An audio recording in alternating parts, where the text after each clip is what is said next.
speaker who's been very patiently waiting. Thank you, Heather. Here is your question. There is no clear, widely known position in regards to the role of the National Gallery of Canada in relation to local arts activity. Is there, however, an official and not widely publicized mandate from the National Gallery of Canada? And if so, is this in line with what is actually taking place? I'll do my best to answer that as one person who works in a very large institution. And I'll be speaking more on behalf of the Contemporary Art Department. We're a team of 4 people. There's Jose Drouin-Grisbo, who's the curator of the department, Jonathan Shaughnessy, who's another assistant curator, myself, and Rhiannon Vogel, who's a curatorial assistant. And indeed, of course, the NGC, the National Gallery of Canada, does have a mandate, which is widely publicized on its website and literature. And it's a national mandate to develop, maintain, and make known throughout Canada and internationally a collection of works of art, both historic and contemporary. And it's a little bit longer.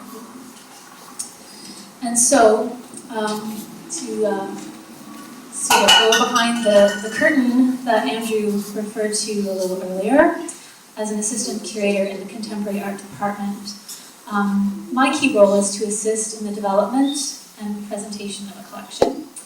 And in fulfilling our roles, the members of the department, the 4 of us, actively research and maintain awareness of what's going on across the country and internationally, which involves travel across Canada and abroad to visit exhibitions, as well as to conduct studio visits with artists.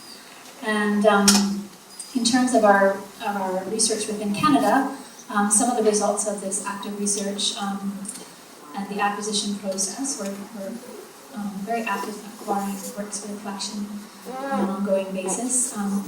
You'll have a chance to see that in the upcoming exhibition, It Is What It Is, which opens November 4th at the gallery. So we're always researching and looking, and of course there's always more that we'd like to collect than what is realistically or bureaucratically feasible. And so while our research mandate is national and international in scope, the contemporary art curator's relationship with Ottawa and the contemporary art scene here, and I'd like to make a distinction, if I may, between visual arts more widely and what we can really consider to be contemporary art, is more privileged and on the ground than the relationship we have or enjoy with any other city.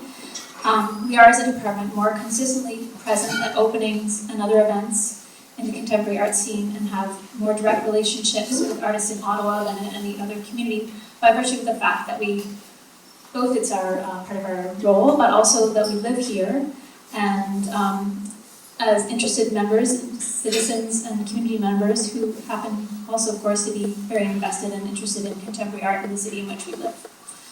So I'm sensing from the question that there's like a perception of us somehow not being as engaged as we should be in the local, or... That's what I was getting at. I think maybe there's some lack of clarity there. Yeah, I think that was more or less. That's what I wanted to bring out, is in fact that we do actually have a very close relationship with Ottawa, and that as a department, we all try to get out and remain abreast as much as we can of what's going on and to be involved.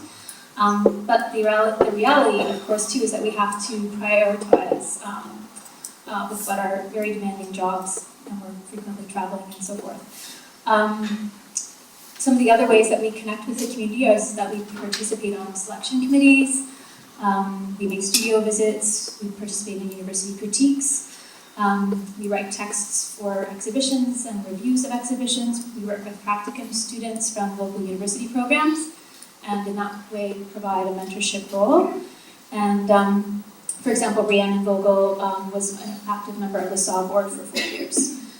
And one key way in which I think that the National Gallery of Canada offers a highly pertinent resource to the local art scene is access on a regularly changing basis to high caliber, like national and international artworks. And we also present, it's a tremendous resource to be able to go and see that kind of work within the city.